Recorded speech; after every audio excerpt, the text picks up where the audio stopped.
വിശുദ്ധ ബൈബിൾ ദൈവതിരുവചനത്തിൻ്റെ നാൾവഴികളിലൂടെ ഒരു യാത്ര. രക്ഷാമാർഗം. ഉൽപ്പത്തി പുസ്തകം 26 മുതൽ 30 വരെയുള്ള തിരുവചനങ്ങൾ. ദൈവം വീണ്ടും അരുളി ചെയ്തു, നമുക്ക് നമ്മുടെ ഛായയിലും സാദൃശ്യത്തിലും മനുഷ്യനെ സൃഷ്ടിക്കാം. അവർക്ക് കടലിലെ മത്സ്യങ്ങളുടെയും ആകാശത്തിലെ പറവകളുടെയും നാൽക്കാലികളുടെയും ഭൂമി മുഴുവൻ്റെയും ഭൂമിയിലിഴയുന്ന സർവ്വജീവികളുടെയും മേൽ ആധിപത്യമുണ്ടായിരിക്കട്ടെ. അങ്ങനെ ദൈവം തൻ്റെ ഛായയിൽ മനുഷ്യനെ സൃഷ്ടിച്ചു. ദൈവത്തിൻ്റെ ഛായയിൽ അവിടുന്ന് അവനെ സൃഷ്ടിച്ചു. സ്ത്രീയും പുരുഷനുമായി അവരെ സൃഷ്ടിച്ചു. ദൈവം അവരെ ഇങ്ങനെ അനുഗ്രഹിച്ചു: സന്താന പുഷ്ടിയുള്ളവരായി പെരുകുവിൻ, ഭൂമിയിൽ നിറഞ്ഞ് അതിനെ കീഴടക്കുവിൻ.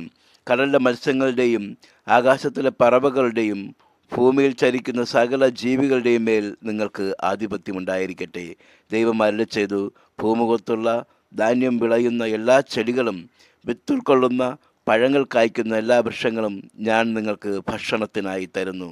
ഭൂമിയിലെ മൃഗങ്ങൾക്കും ആകാശത്തിലെ എല്ലാ പറവുകൾക്കും ഇഴജന്തുക്കൾക്കും ജീവശ്വാസമുള്ള സകലതിനും ആഹാരമായി ഹരിതസസ്യങ്ങൾ ഞാൻ നൽകിയിരിക്കുന്നു.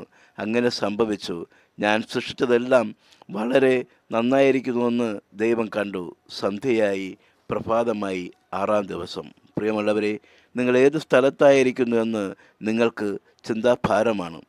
നിങ്ങൾ ലോകത്തിൻ്റെ ഏത് ഭാഗത്തായിരുന്നാലും ദൈവത്തിന് നിങ്ങൾ മാത്രമാണ്. സ്ഥലമോ സമയമോ കാലമോ ഏതവസ്ഥയിലുമാകട്ടെ, ദൈവം നമ്മോടുകൂടെയാണ്.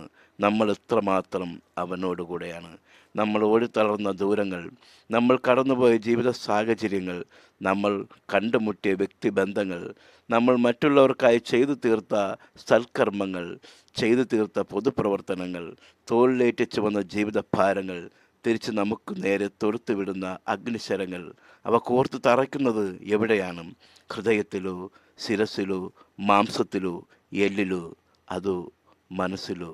പ്രിയമുള്ളവരെ, ദൈവം നമുക്കായി ചൊരിഞ്ഞ എല്ലാ നന്മകൾക്കും നന്ദി പറയാം. അവൻ്റെ കൂടെ നമുക്ക് അല്പസമയം ചെലവഴിക്കാം. അവനുമായി ജീവിതം